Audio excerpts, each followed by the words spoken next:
Today on Fight Insight Podcast, we will have our year-end show and we will be awarding the prestigious Fight Insight End of Year Awards. So, what are we waiting for? Tim, hit it! Ladies and gentlemen, welcome to the Fight Insight Podcast. Hello, everybody, and welcome to the show. This is a very historic, wonderful, and sad episode. It is our end of year show, but there are other things that we're going to talk about. Rain, we've got two guests to help us do our end of year awards. People will get mad. People will get happy. Some people tried to get all their fans to help vote for them, but maybe it worked, maybe it didn't. Rain, let's bring in our first guest. Whoever you want to bring in, I will bring them in. Just say their name. Please welcome Matt Queso Padilla and Brian Bam Bam Barberena. Boom. What's up, guys? It's good to have you both back. Good to be here. Always a pleasure. Now we'll start things off. Matt, you hate Bam Bam because he's been on the podcast more times than you. So air your grievances, please. Yeah, I was like, oh, I'm going to be on another one. Sweet. That means I get to get closer to Bam Bam, and now he's nullifying it by being here today. I knew something was gonna come up about it. So, I didn't ask to be here, but I kind of asked to be here. He didn't want you getting closer, Matt. But yeah. Look, I appreciate. On me. Yeah, you got to keep the pace. I do appreciate both you guys being here, obviously, because you guys are both super knowledgeable about the world of combat sports. Like, look, Bam Bam, through the years, man, I realize like what a student you are of the game. There's some fighters that we talk to that do not watch anything at all, but you watch a lot, man. You know a lot what's going on. Yeah. I mean, pretty much every fight night, every fight weekend we're watching it. Pretty much my whole family tunes in. It's kind of something we do together anyway. So, I mean, I don't just love to do it myself. I love to watch it as well. It's entertaining. So, yeah, that's crazy. And Matt, of course, out there in California, you've been a student of the game forever, competing, doing a lot of jiu-jitsu this year, but you are a fan of all the combat sports, my friend. Oh, yeah, absolutely. Watching some Glory, watching random Japanese kickboxing sometimes. Well, it's good that you're watching random Japanese things because we do have one nominee that is from Deep Jewels, which is a deep cut for some people because who's watching Deep Jewels here in the West? Timmy B is, and we have a nominee from there. But Matt, we're going to go to the first category of the year. But before we do that, so Matt's been in a lot of episodes. Bam Bam's been in a lot of episodes. Rain, I was counting. I feel like this is like your 77th episode. Really? Okay. It's possible that it's that many. Like maybe you've missed a few here and there, but it is up there. That is kind of crazy. But I do want to say this is going to be your last official episode as co-host. Yeah. Oh, really? I know. Oh, Who's taking the spot? It is one of you two. I'm just kidding. Yeah, the search will commence. But Rain, before we get things going, I do want to say thank you so much. Like you've been an incredible co-host. Your career has taken off since being on this podcast. I will say that because your UNF stuff, everything you're doing with millions and whatever is in the future for you, it's been crazy for you, right? Thank you. Yeah, I've learned a lot, in the world of mixed martial arts, especially with talking to a lot of our guests, right? And also being the ring announcer at UNF and now doing millions as well. So thank you so much for the opportunity to be here on Fight Inside Podcast. And this is not going to be a goodbye. You'll still see me every now and then. I guess if Tim needs a co-host every now and then, he'll probably bug me on Instagram. Yeah. Up until I block him. Yes, as many people have, but not these two.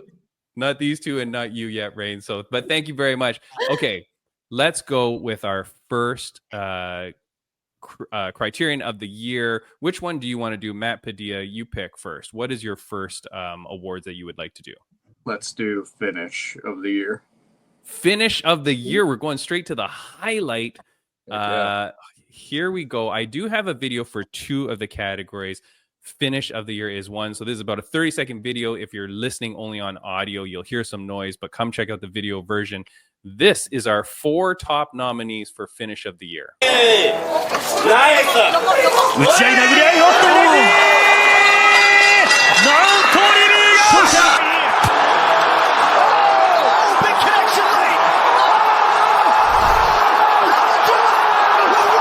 now for Kendra McIntyre. Oh my goodness! Are you kidding me? To get any throw, she's got to lower her level and attack the hips. Oh, massive head kick. She's out. Xu Ming with a huge knockout. Awesome.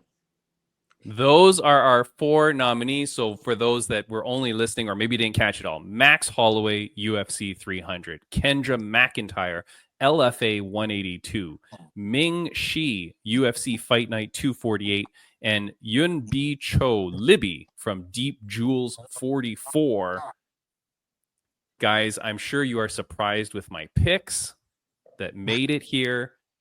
I will say one of the reasons is because Max Holloway was the clear favorite, I think, on everybody's scorecard around the world. Like, there's no finish that's probably better than that. So I thought, hey, look, I'm going to find 3 of the baddest women knockouts of the year and give them some props. Because if I put any other guy knockout on there, it was not going to come close to beating the Max Holloway, I don't think. No. Bam Bam, you wanted the Max Holloway on there, but was there any other knockout you could even remember? Not off the top of my head, and I've been trying to think. I know there's been some real good ones that I wish I could remember, but I don't know, that Max Holloway one definitely just sticks out. I mean, just, you know, how you point at the ground, you're winning the fight, you know, a little backdrop on the whole fight, you know, he's winning the whole thing. Final seconds, point to the ground, let's throw down, and just sleeps him. Like, nasty sleeps him. Yeah.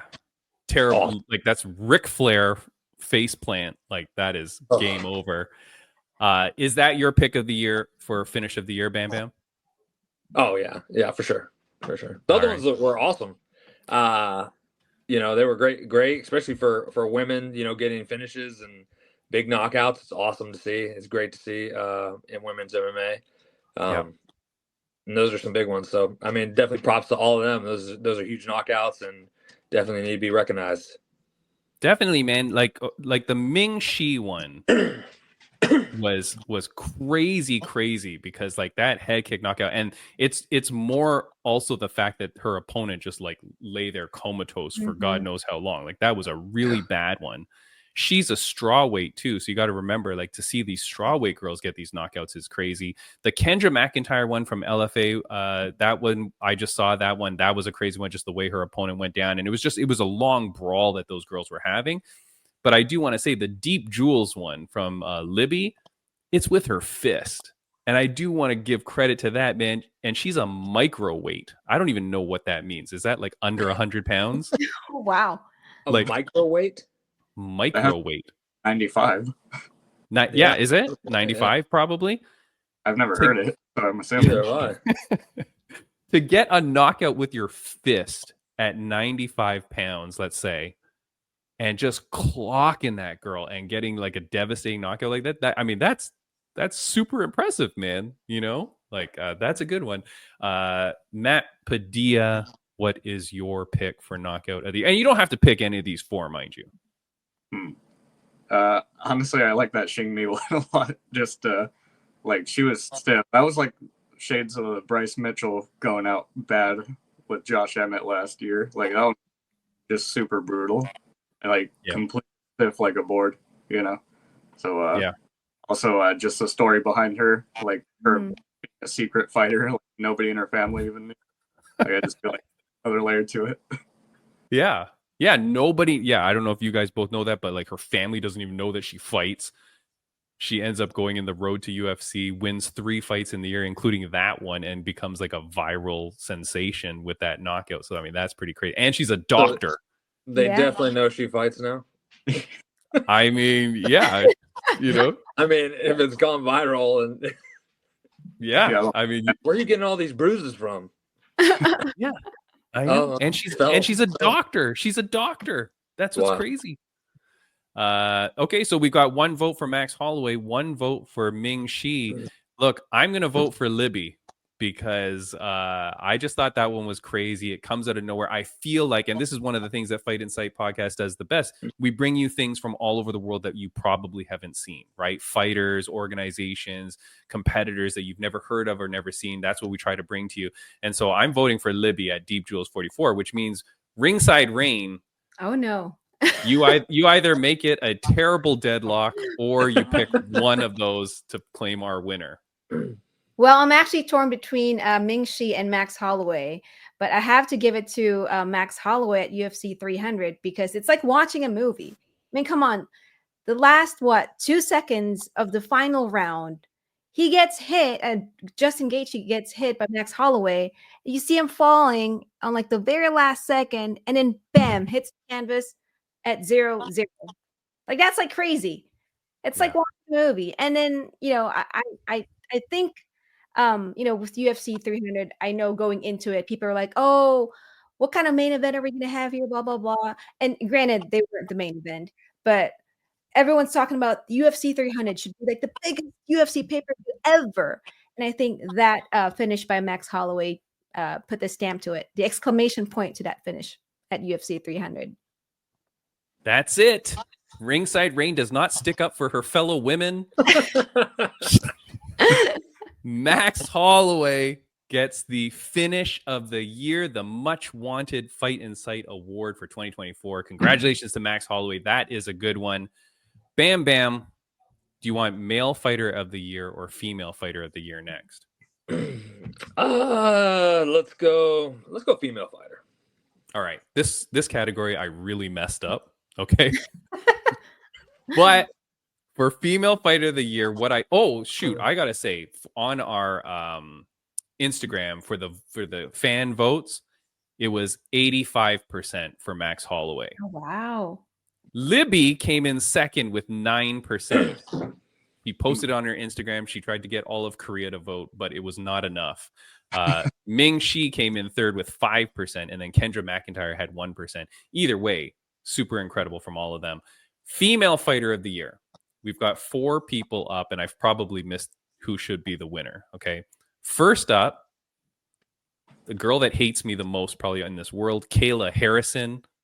She has 1 UFC debut and 2 victories. Juliana Pena has 1 title win, 1 fight, 1 title win. Ming Shi, 3 wins. Remember, she's in Road to UFC. She's got 3 wins for the year, Road to UFC title, and 1 Performance of the Night bonus for that knockout. And then I put up Chris Cyborg. She had 3 wins in the year. 2 of them were boxing. One of them was that PFL super fight division where she beats Larissa Pacheco. So that's 1 championship win for her. So those are our 4 official nominees. Obviously, I forgot Dakota Jacheva. Rain looking like she has no clue who that is. She doesn't? Yeah, okay. Dakota is the one that won the PFL for the year. She's the English girl, I think. English? Okay. Yeah. Right? Yeah. She's got a bad attitude. I'm not a fan. But she wins the PFL. So I do want to put her on the board for people to vote for as well. In terms of our fan voting, this one, because there's no Kayla, and I think this is good, because there's no Kayla, you see what the fans thought. 30% Kayla Harrison takes it. Ming Shi loses by 1%. She gets 29% of the vote. Juliana Pena 24%, and Cyborg 17%. So what I do like is with my 4 nominees, very, very split across. Yeah. That said, Rain, I will let you pick first. Who do you want to give it to? Well, I'm going to give it to Ming Shi because I remember watching that fight. And I love how they talked about how, her parents did not know that she's a fighter. And I think she would just only tell that, she's just going to like a martial arts competition. And, like during the fight, I was like watching it. I kind of noticed like with the height difference, it seemed like she was trying to like kick her opponent and she wasn't landing it. And then at some point, she got that crazy head kick and her opponent was just knocked out for like, I think 4 minutes. And you could see like the look on her face. She was all worried because, like what we talked about, she's a doctor. She's probably concerned about her well-being, right? But on the other hand, she's like, oh God, like I just won the Road to UFC strawweight tournament. So I think there's just the whole backstory and obviously like how she wanted to fight. I think that makes her my female fighter of the year. All right, there we go. Matt Padilla, who do you got as female fighter of the year? Well, you said we could throw in another one, right? So yeah, I'm definitely gonna go with Dakota, considering the activity. Like Cyborg fought once in the year. I think Cyborg definitely like top of the heap all timer in the women's category. Like she has a belt in every promotion ever. But but only one fight in the year. Dakota 4 fights, 4 finishes, and she even finished Tyla Santos, and that was the closest fight Valentina's had in a long time. So I think that just added like a lot to her. So going with her. All right. I do want to say Cyborg did have 3 fights if you count her 2 boxing. And I'd also like to say that Tyla Santos was not a super fantastic UFC fighter. I just want to put that out there because everyone says that. But Tyla Santos, her record was not very good in the UFC. I forget what it was, but it is not a good record. So I'm just trying to couch it a little bit. Bam. And I do want to say also Cyborg, you know, one of the big things with the Cyborg is that she went in there against Larissa Pacheco, who I think is much younger, maybe. And you know PFL did not want Cyborg to win. You know they wanted their girl Larissa to get that win so that she could have a win over Cyborg and then be able to like carry that throne, right? Or like pass the torch kind of thing. Cyborg winning, I swear to God, messes them up really bad because now what, right? Bam Bam, I'll let you go next, my friend. Dakota, Mingxi, what do you got? Okay. I've seen a lot about Dakota. Honestly, I haven't followed her very much, or I didn't catch the PFL fights. But she has been really active, and my bad, jeez. But I have seen that she's been active. You know, she won the PFL title, and that she's been producing finishes. So, that's always a great thing, no matter what in the women's division. When you're finishing people, that's a big statement. Obviously, I watch probably more UFC than anything, but that's just preference, I guess. I don't know, but I think Kayla Henderson, wasn't. I could just rule her out. Pena, I could rule her out. So, what was the other girl's name? I forget. Mingxi. Okay, that's right. Yeah. I mean, both girls were active, big finishes. I don't know. This is tough for me. I'll just pick one. I'll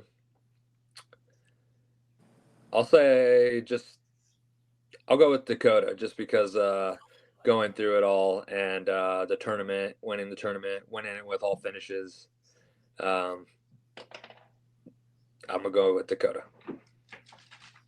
So disappointed in both of you. Remember, there were no elbows allowed in 3 of those 4 fights, by the way. I don't know what I'm going to do. Look, God damn it. I guess no. I'm going with Mingxi. I feel like Mingxi comes out of nowhere. She's a relative unknown and then launches into the stratosphere with that head kick knockout. She gets it crazy. And the backstory to her and all that is just insane. To go who knows where you're fighting in China and without your parents even knowing. So imagine like all the stuff that you have to do to then go out there and perform like that and get that win. And she's just so unassuming, right? Like she just looks so crazy innocent. I'm gonna give it to Mingxi, which means we are 2-2. I know I didn't give the fans the choice, but look, Rain and I are the host and co-host of this show. Executive decision. I'm giving it to Mingxi. Yeah. Now, here's the thing. Does she have an Instagram account? I can't find her Instagram account. Does anybody know? Because I was not able to tag her in anything. Sure she I don't know, man. I don't know that they have Instagram in China. She's got to have one. I don't know. Isn't Instagram banned in China? That's what I was thinking. It's TikTok. Is it? Oh, TikTok is banned. TikTok, yeah. All right. Well, let's find Ming Shi's Instagram account, and we're gonna tag her because she just won Fight Insight Female Fighter of the Year for 2024. Comment on this podcast and let us know her at. Yeah, on get Instagram. it going. All right. Next we will go with our Fight of the Year. Fight of the year. This one, I don't know if you guys had any like standouts for yourselves. Before I go to our nominees, Rain, was there any fight of the year that you immediately thought of when you knew that you're doing this award show? No. I mean, when I saw like the nominees, I was just like, okay. I kind of like, oh yeah, that's got to be my fight of the year. Oh, okay. Yeah. Matt, any fight of the year that you thought going into this? Maybe not the whole fight, but the last round of Orobai, his last fight, where he was just getting battered. You know, the guy that looks like a Neanderthal? Who? The guy that looks like a caveman. Like, that's the whole meme behind him. Like, he just looks like he's straight out of... Oh, yep. Yeah. Okay. But fight in the UAE where he was just getting battered, and then he came back in the last, 2 minutes to beat the crap out of the other guy. Right. That was a good one. Bam Bam, any big fight for you this year? I didn't see that one. What was that on? That was like a UFC, like in the United Arab Emirates, I think, right? That was just like on the part of Holloway Taporia. Oh, okay. Okay, maybe I can't put it together. Put a face to it. Bam Bam, any big fight of the year for you?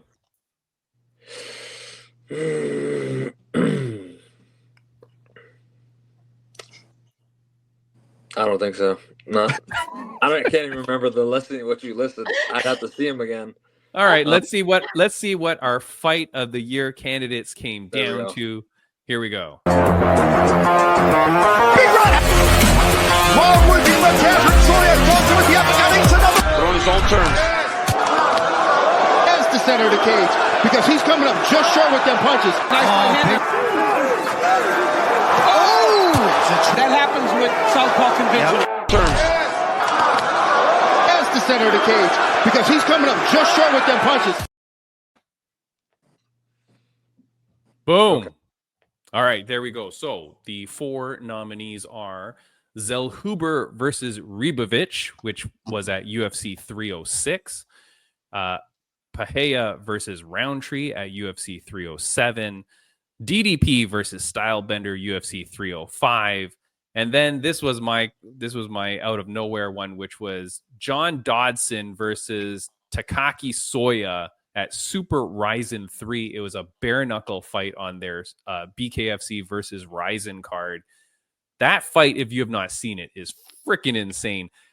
I don't know that Japanese people compete in a lot of bare knuckle boxing, but this dude Soya comes out of nowhere, and to fight Dodson, like who's like just like energy, and these two guys go to war. It was crazy, man. I've never seen anything like it. It was insane. So that was a great fight. The fans spoke, and I think this is because Zellhuber started reposting this a lot. So it was his fans came out in droves, man. 86% Zellhuber, Ribovic, 11% Roundtree, 2% DDP Stylebender, and probably my vote, 1% Dodson Soya, because I'm the only guy that saw it. Let's go to Bam Bam. First pick, man. Fight of the year. Okay, well, I'll have to go back and watch that Dodson fight because Dodson's always fun to watch, and if someone's going to go toe-to-toe with him, especially I didn't realize it was a bare-knuckle fight. Yeah. I mean, that's exciting, so I'll have to go back and watch that one. But I am for Zellhuber and Ribovic. Ribovic, yeah. Yeah? Yeah, that was a banger. That was a crazy fight, man. I feel like there's another one, and it's like in my head, but I can't pinpoint it right now. But out of those, for sure, that's it. All right. Matt Padilla, what do you got, Queso?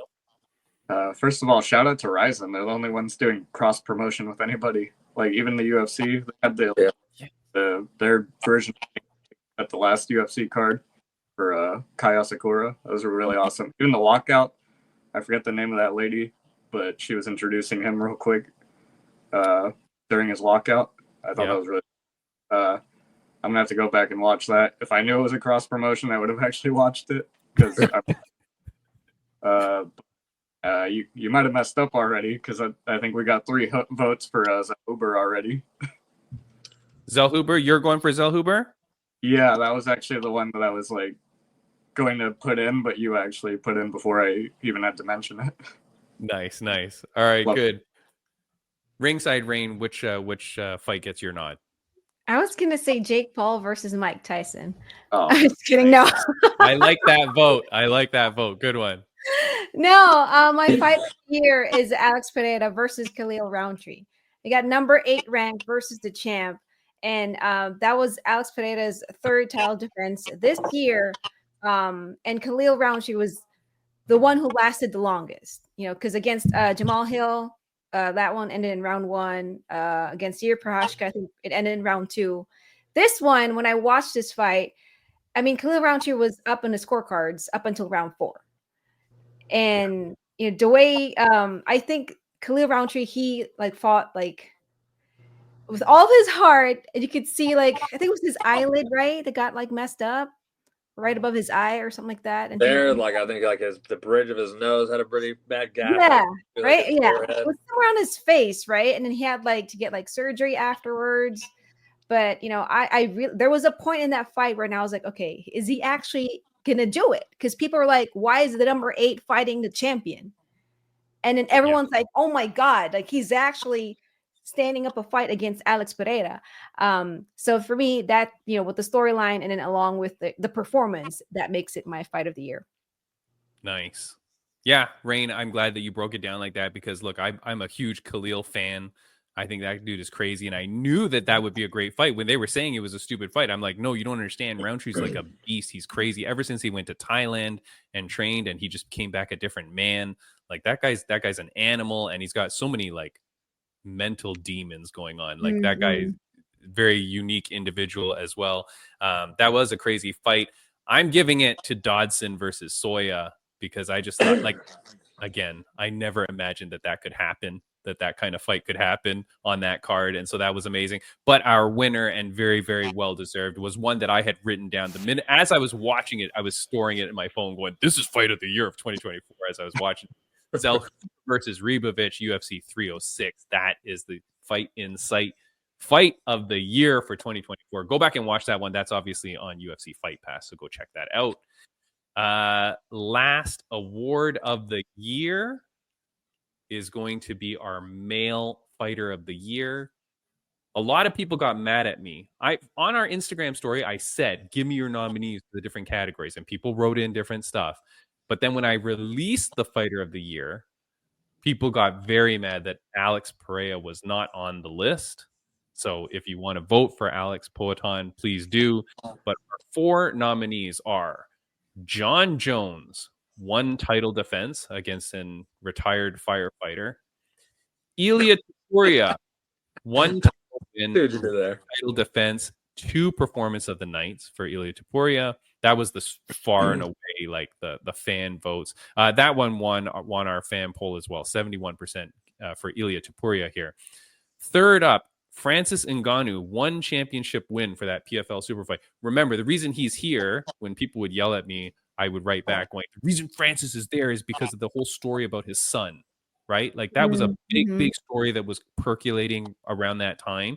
So that's what deserves him there. I mean, he goes out and just destroys. Again, he also ruined PFL's life because PFL wanted Brennan, the other guy, to win, right? So Francis Ngannou on the list. And then last on the list is a guy, 5 fights in the calendar year under Karate Combat, 5 wins, 4 stoppages, 1 title victory for Arturo Macaco Vergara. 5 fights, 5 wins, 4 finishes, a title fight. We had him on the podcast. That dude is a very, very nice guy. But that's a crazy year, man. 5 fights. Now, Ringside Rain, I'm going to give it to you for your first pick for male fighter of the year. Yeah, so I guess it's a good thing that Alex Pereira is not a part of this list because I would pick him right away. You can pick him if you want. Yeah, but also, well, I kind of want to go with the nominees that we have though, because now I'm comparing Alex Pereira versus. I picked Arturo Macaco Vergara from the nominees, right? Because now I'm like, okay, Alex only has 3 title defenses this year, right? So that's just like 3 fights this year. Arturo Macaco Vergara had 5 fights this year. The last one was actually on my birthday, December 19th, and that's when he won his his Karate Combat Bantamweight Championship. So it's like, for me, it's like this guy put in the work this year, and his year is going to end with him having gold around his waist. So congratulations to our Arturo, our friend of the podcast, Arturo Macaco Vergara. Yeah. And Ringside Rain likes to say his name with the accent, so that's why it also. Yeah. Sounds good. Yeah. Queso, who you got for Male Fighter of the Year? Out of all those, runner-up would definitely be I can't pronounce his name. Like Brain. All right. Of course, 5 fights. But I'm gonna go with more of the weight of the wins, and that would have to go with Ilya. That was like beating Max Holloway and Alex Volkanovski by fin in the same year. That's like dunking on Kobe and LeBron in the same night. So I'm gonna go with Ilya Topuria for sure. Nice. All right. So that's 1 vote for Ilya, 1 vote for Arturo. Bam Bam, who do you got? I'm actually gonna go with Topuria too. Oh, damn. Yeah. He's right. I mean, finishing Volkanovski and Holloway. I mean, dude, just to finish like Holloway, that's the first time he's ever been finished, ever. So, ever been like knocked out. Wow. Yeah. In the same year. I mean, said he was going to do it too. Wild. Yeah. And I want to say, but Max is getting old. He's 33 years old. Yeah. Like he's just yeah. Some people are just beginning their career, and Max has already done freaking everything, and he's still there. Like, I mean, that's crazy. Well, look, if you include our fan votes, that's already 3 votes for Ilya. So I feel like he gets it. Who will I vote for? Props to Arturo. There we go. Okay. I'm not going to even attempt it. No. Rain, go ahead. Arturo Macaco Vergara. Wins. No, he does not win. Look, that dude gets my vote, man, only because like 5 fights, 5 wins. And also like when you hear his story, if you watch our podcast with him and you hear his story about his upbringing and where he comes from and the struggles in his life, training at the goat shed, coming to America to pursue the dream. And here he is, and he talked about it on our show because it was his birthday, then his son's birthday, who hasn't seen in years. And then he was going to win this title. Like the whole dream, like that whole story is crazy. So I really love that guy. And I really like Karate Combat too. Are you guys watching Karate Combat? Bam, Matt? I've watched some of it. Oh, sorry. Go ahead. I think I got you. I'll be on. I'm watching every time. Wait, you do watch? If Sam's on, Sam Alvey. Oh, of course. Yeah. Well, of course. And here's the thing. Because Matt is good friends with Sam Alvey, Bam. But right. I will say Sam Alvey getting recruited into Karate Combat really brought a lot of fans to that organization because Sam is a master promoter. Yeah. And I feel like brought a lot of eyes to Karate Combat. So, that said, Ilya Topuria wins the Fight in Sight Male Fighter of the Year. So congratulations to Ilya Topuria. All right. Those are our 4 awards. Now we have to get on with what was your biggest disappointment of the year. Do we all have a disappointment ready to go? Yeah? All right, Rain, you said it first. Go ahead. I'll go first, but I guess for me, it's disappointment, but at the same time, it kind of, I think it was for the best too, so it's basically Chandler versus McGregor, right? Everyone, people probably think it's not going to happen anyway, which obviously it didn't happen. He's still asking. Hold on, he's still asking for it today. Do you know that? he was tweeting today about it. Today? Yeah, literally, I responded to it. He's insane. Chandler? Yep. Still asking for that fight. Oh, wow. Okay. Anyways, maybe we'll get it. I will say if Conor ever does come back, which I doubt he will, but if he ever does come back, he should have to fight Chandler. Like, Why? Because you waited so long and like. well, because he waited, but they were on the Ultimate Fighter together. They're supposed to fight Mm-mm. anyway, be the coaches. I think he should have to fight Chandler. Yeah. Like, Ridiculous. first fight back, you have to fight Chandler. No, Yeah. there's nothing else you can do. That's it. That's the fight that you have to do. I mean, Yeah, I mean, I anyway. was disappointed for Michael Chandler when the fight didn't happen. But then Alex Pereira stepped up on a short notice fight and then, defended his title. And we got he saved the main event of UFC 303. So, Yeah. Yeah. There you go. Matt Padilla, what was your biggest disappointment? Yeah, that one's easy for me, but I mean, I'm kind of like a D1 hater for John Jones. It was kind of like just John Jones was a disappointment to me. Like seeing Stipe just looking like a stick in the mud in that fight made me like question how he could think that he's too old to fight Tom Aspinall, and then Stipe just did not look like his normal self at all in the fight.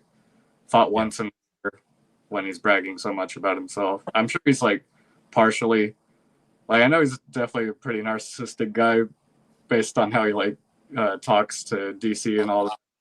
How, I mean, I guess how he treats the whole division, but I'm just surprised that he can't fight Tom. Like, it's weird.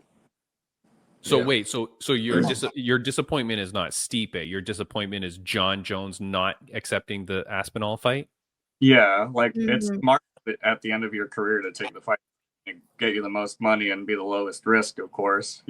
Like if your body's declining, then that's what you should be doing. But it still sucks as a fan to see that. Yeah, definitely. No, I agree with you, man. Because look, that's where you look at like Ngannou fighting Renan Barão, and you look at no, am I saying that name right? No, Renan Fahea. What was the guy's name? Anyways, whatever. Renan Fahea. Yeah, Barão's the bantamweight guy. Yeah. So you look at Francis fighting that guy who was supposed to be the next big thing. You look at Cyborg fighting the Pacheco girl who's the next big thing, right? Those people are not protecting their legacy or anything like that. They're taking on the whatever the challenger is, they take it, man. And so John Jones being a disappointment. I agree with you, Matt. Bam Bam, disappointment of the year. Oh gosh. If I'm not mistaken, did Chimaev only fight once? He only fought Whitaker, right? I think so. I think so. Okay. That'll be my disappointment, just because there's all this hype around him, all this hype, and he's gonna get the title, and all he's calling for is the title. He's gonna run over everybody. The dude's got one fight on the year, and I'm pretty sure the year before that, I think it was still one fight on the year, and I understand illness is nothing to mess around with, and he's gotten sick and all this, and that sucks. But I guess the disappointment of the year for me is just all this hype, all this push, all this talk from him as well, and it's one fight on the year. So yeah, no, and look, disappointment doesn't have to be like something personal. It's just disappointed that this guy has not fought. You know what I mean? Like, for whatever reason, that's fine. It's disappointing as a fans that we don't get to see him fight, because he's supposed to be the next big thing. Yeah, he only fought once in 2021, twice in 2022, then once in 2023, once in 2024. So at this rate, you won't see this dude until October 2025. So right, like dude don't get messed up my excited. parlay when he was supposed to fight Whitaker the first time. No, I'm just kidding. Bastard. Yeah. Let's see. My disappointment. It was tied for top two. My disappointment one was the way that Bellator has been handled.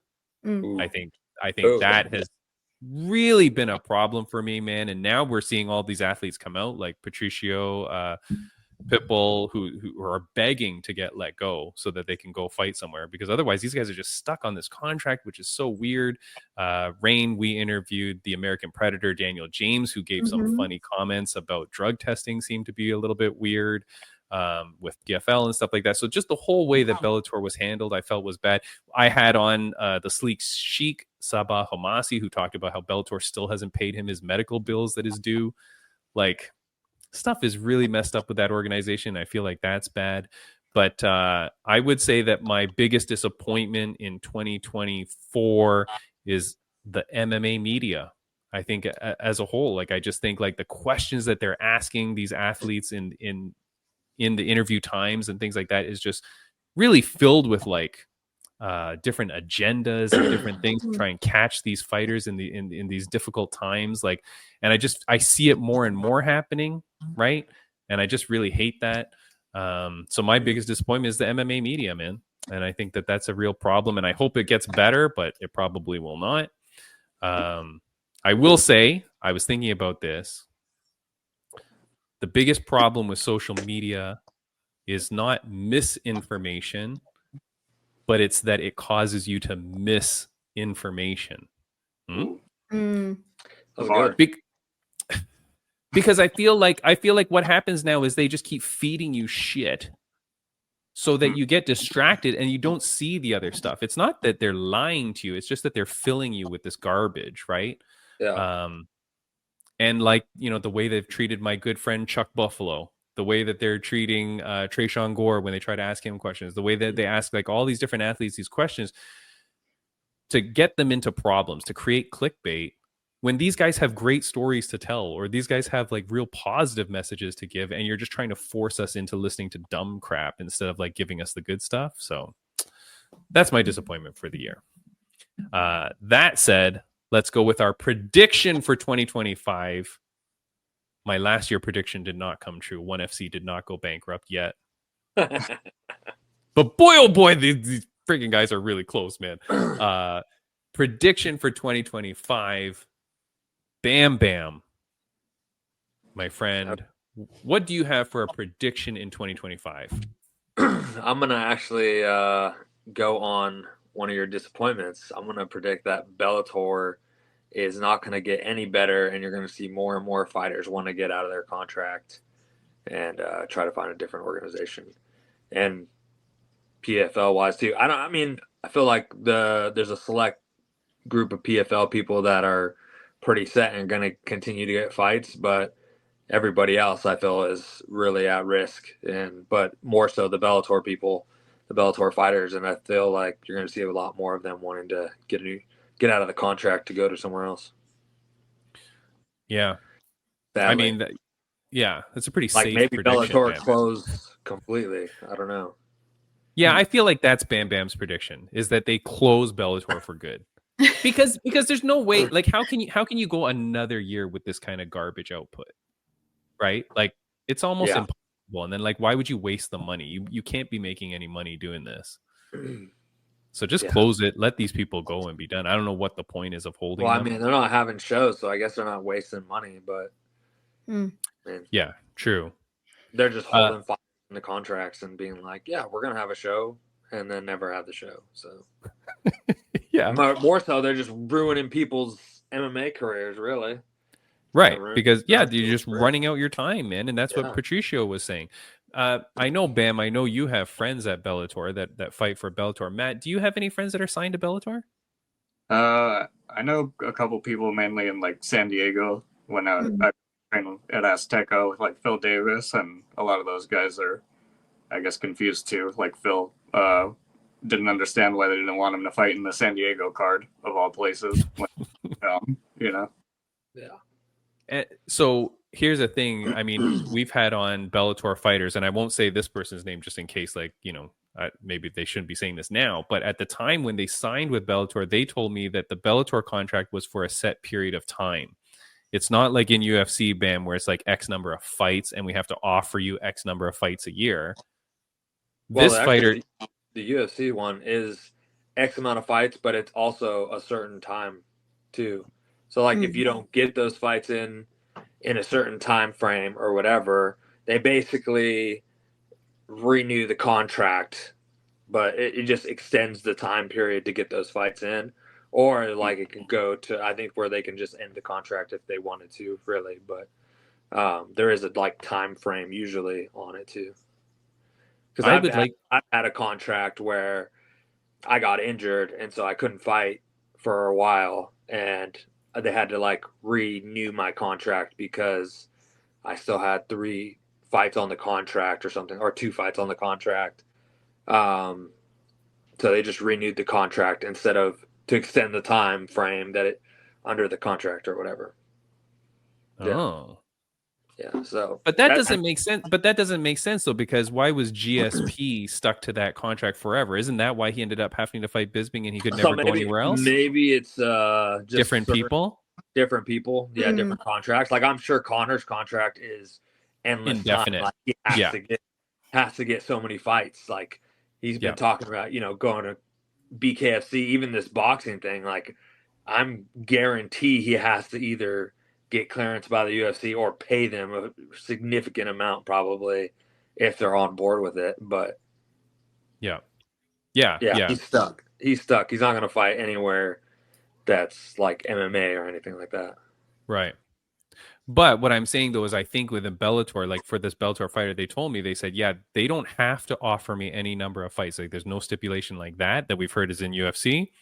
But what they said was that their contract was for a set time. And once that time was done, whether I fought 100 times or 0 times, I'm out of here. Holy cow, that's crap.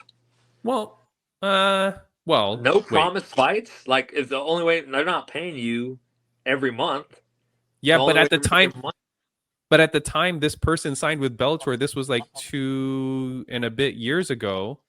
They thought Bellator was a real promotion that was having events all the time. So I mean, but even at that point, like I would, with it that being the contract, like no guaranteed fights, just where you're on a contract with us, you can't fight anywhere else for a year or whatever. Like with no guaranteed fights, that's risky.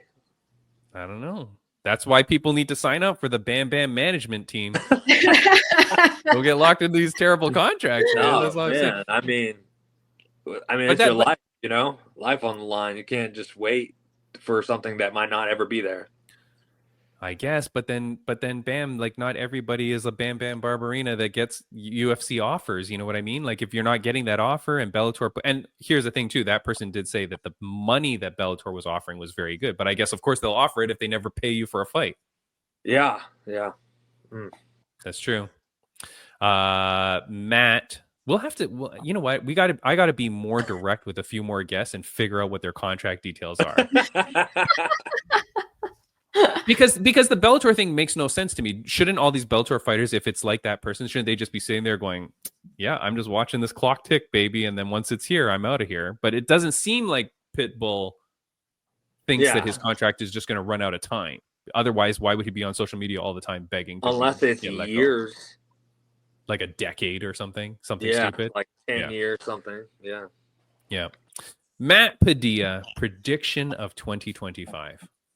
I think personally that we're kind of seeing the writing on the wall. It's not really like very subtle the way Ilya's talking about going up to 155.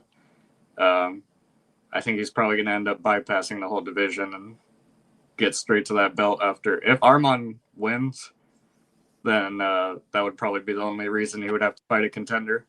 But if Islam wins and there's he's already beat everybody, I think Islam's already talking about how he's tired of all the rematches. So it's going to be Ilya versus Islam, and I think Ilya actually takes that personally. I think we get Ilya as the champion at 155 next year. Oh, very nice. Very nice. I like that one. Very positive and fan friendly, Matt. Good prediction. I like it. Ringside Reign 2025 prediction. What is it? Oh God. Will be the new UFC announcer. That's actually what I was gonna say. Well, so for me, one would be Alex Pereira will for sure step up again on a short notice call. I have a feeling that's going to happen again in 2025. DDP versus Sean Strickland, number 2, part 2. I think DDP would retain his title. I honestly hope he would actually finish Strickland, because the last fight, it ended in a split decision between the two of them. So that way, no questions asked. DDP finishes the fight. And Israel Adesanya, he's going to be on a UFC fight night, I think in Riyadh, Saudi Arabia.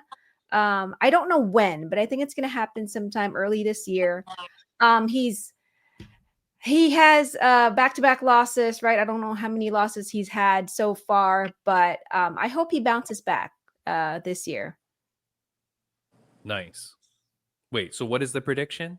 I felt So like there was a one bunch. would be Alex Pereira on a short notice fight again in Okay. 2025 because he Yeah. does that all the time. Yeah. Okay. Yeah. He saves UFC all the time Yeah. And then DDP winning decisively. against Sean Strickland. Yeah. Because I think that's in March Yeah. or February. And then Israel Adesanya, he's going to be at a UFC fight night. I don't think he's been on a fight night, in a while. He's always been on a pay-per-view. I think this is going to be the first since, I think, 2018. Okay. And he's been losing a lot lately, so hopefully he bounces back. All right. Is he booked on a fight night? No. You're Yeah, just he predicting. Yeah. No, he is. Oh. Yeah. He's booked on a fight night? Yep. Yeah. Not at an Apex though. No, it's in Saudi Arabia. Oh, I see. Okay, right. Okay, yeah. All right. What's the point of that? Freaking sake! Can I just say he's fighting a top contender, up and comer. I just don't understand why they even go to Saudi Arabia. If I want to be honest, I don't understand what the benefit is to the organization that you got to fly out all your shit out there and set it all up out there, and then to do it in front of fans. I think they pay a lot of money to bring like the UFC, WWE, like PFL out there. You don't know the Turkey or whatever his name is? That guy we're talking about. He's like the richest man on the planet. Right. He pays them to do it. Yeah. He like pick fights and stuff too, I heard. Oh, really? Bam, you should get on his radar and go, hey, buddy. Oh yeah. I'll hit him up right after this. I'll give him a call.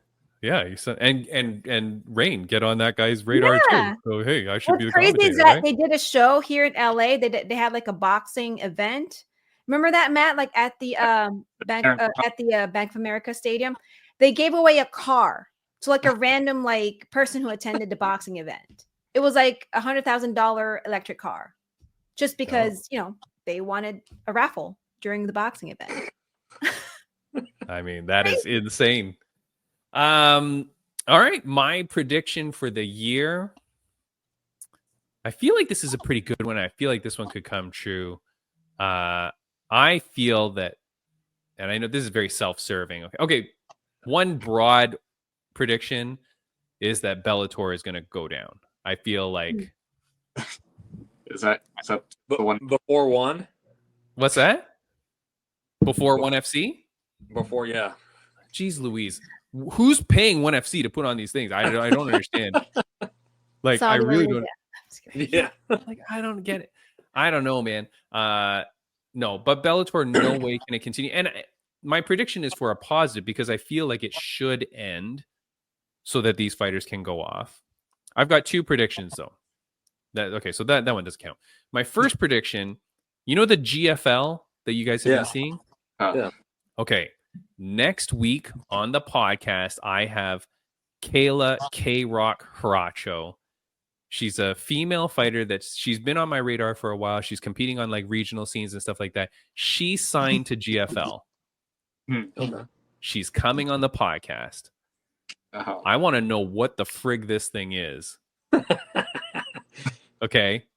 Here's my prediction, though. You know how you see all the names of the people that are signed, like Junior Dos Santos or Andrei Arlovsky, blah, blah, blah, right? Then, did you hear that they said something like they've signed 320 people, but they're only drafting 120 for the teams? Did you hear that? Yeah, I guess the other ones are going to be like ambassadors or something, right? Like, I mean, you can't have Verdum fight where he's talking about all the brain damage he's getting recently. So here, right. Okay, wait. So here's my prediction, Matt. Wait, go ahead, Bam. Verdum got signed. And he's talking about what? He's like openly talking about his CTE. What the hell? Yeah. No. Before, though. Yeah, but before, right? Okay. Yeah. My prediction is that all of those big name fighters you see are not going to be drafted. I think it's all a scam. And that I didn't hear that thing about, though, that Matt, that if they don't get drafted, they become ambassadors. Where did you hear that? Just that some of them are like more representative of it instead Do of they get paid? I would assume so. Obviously. I mean, maybe. But wait, but Matt, wait, you're saying some of them are already signed as ambassadors, but we just don't know? Something like that. I was listening to it on Helwani because I really wanted to know what the hell it was. See, I think, and so that's my prediction. My prediction is that we're seeing all these big name people. I don't think any of them fight for the GFL, especially because like when they showed the schedule, it was like they're going to fight like 6 times in the year and then blah, blah, blah. And then there's the finals and the semifinals and the whatever. I think none of those guys are fighting. I think this is all a scam. Do you think they're just like coaching? Like they coach? No, I think they've just paid them to be an ambassador. Like, hey, can we just, we'll pay you $25 if we can put an Instagram post saying that you're signed with the GFL. Shit. Because then it builds like interest, right? I mean, Brian's idea was cooler. Have them do like coaching, Yeah, they'll be coaching random, up and coming people or whatever, just whoever. But the people who are already all signed are just a group list of coaching because there's like 6 teams or something like that I've seen. I don't know. But anyways, that's my prediction, is that we don't see all those people fighting, right? However, next week I'm super excited to talk to K-Rock because I want to know what the deal is. I want to know what she signed to because like get the scoop. Yeah, because you've signed with this promotion. I haven't seen any fighter be interviewed about GFL, so I'm surprised that she said yes. That's the first off. You're like, let's talk about GFL. She's like, I can't talk about GFL.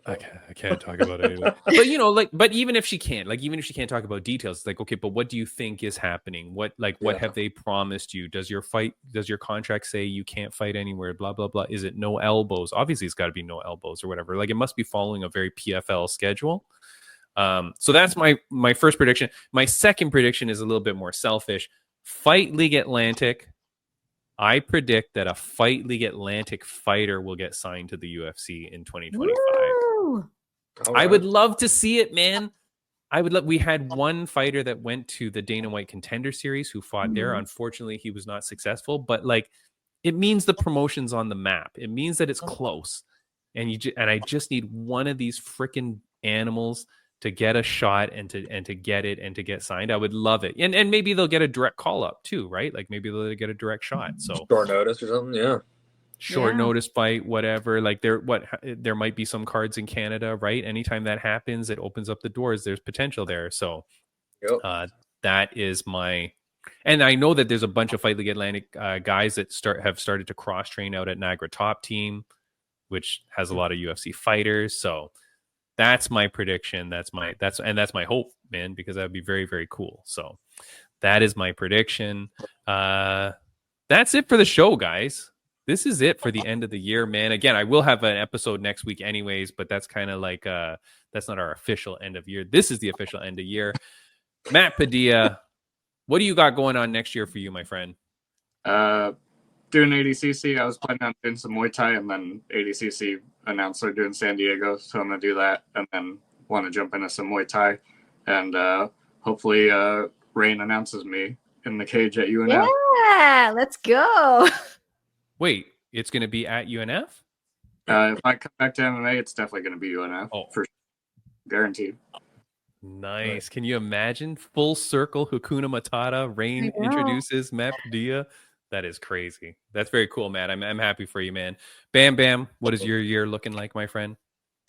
So, as some may know, others may not, but I've been recovering from a lot of surgeries, multiple surgeries, and I'm no longer with the UFC, so I'm hoping to talk to some people, get back into training, and have something booked by summer. You see me back fighting somewhere in summer, July, hopefully. Very cool, my friend. I can't wait, man. I'm very excited for you. It's going to be Brian Bam Bam Barberena versus Matt Queso Padilla at UNF. I'm going to announce it. Winner gets to be on the Fight Insight podcast. Very excited. Ringside Rain, what do you got going on in the year?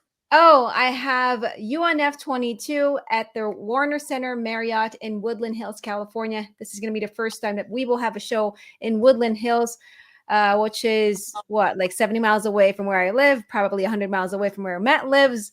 But we're going to be there. I'm claiming that you're going to be there, Matt. I have Are a you guy. gonna be there, Matt? No? Too far for you?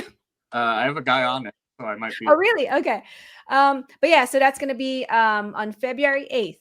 I think tickets are already available, so please visit upnextfighting.com. I am still trying to make it to UFC 311, which is out here in Inglewood, California at the Intuit Dome. I still don't have a ticket. I don't know how I'm going to get in, but I will find a way. Because I want to network with people. I don't want to just like buy like a ticket, right? My goal is to like meet people, network with people, introduce myself, tell the world that there's Ringside Rain, announcing fights at Up Next Fighting. That's right. Yeah. Get it done, Rain. For me, I've got Fight League Atlantic. Obviously, I hope to continue with them. Their next show is February 1st in the Moncton Coliseum, Moncton, New Brunswick. I will be there for that event. That is FLA 18, February 1st. So come check it out there, fightleagueatlantic.com. Aside from that, I don't know what's going on with this podcast. I wanted to end it like 10 episodes ago. And then I keep booking guests. And then like right now, like I said, I've got Kayla for next week. I have an influencer boxer who's coming back on the podcast. Big Sam, he's coming on in the beginning of the year. And then I have a few more UFC guys. I want to talk to Eric Anders. I'm going to have him back on the podcast. Very cool with Eric Anders, I want to say, on his last win against Chris Weidman, how he was talking about he wants 2 more fights before he hangs it up in the UFC because he wants 20 UFC fights. That's freaking cool as hell, man. I think that's a really cool dream and a very cool goal to set for himself. So I really like that. I'm going to have him back on. I'm still hoping that he's going to be on the last bit of Karate Kid, but I don't think he is on Cobra Kai. I was hoping he would come back for one more episode, but I don't think so. But yeah, so that, and who knows, man, what's going to happen. I have been reaching out. I'm trying to reach out to television stations or radio stations to try and bring this show to a different media. So I'm going to try and do that. But we'll see what happens, man. I don't know. Hey. All I know is that, and stay positive. That's the big thing. I want everybody to stay positive and be a good person and think about positive things, man. Too much negative crap.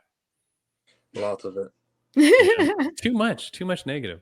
Guys, that is it for this episode. Thank you so much. Ringside Rain, your final official episode. So thank you so much, man. You've been absolutely incredible. And I hope that you've taken away a lot from this. You've learned so much about MMA, I will say. Yeah, for sure. You've been kicking ass with the questions and the things. And so follow Ringside Rain. Obviously go to @Ringside Rain and make sure that you check out her stuff on Millions, because she's interviewing people all the time on Millions, which is very cool.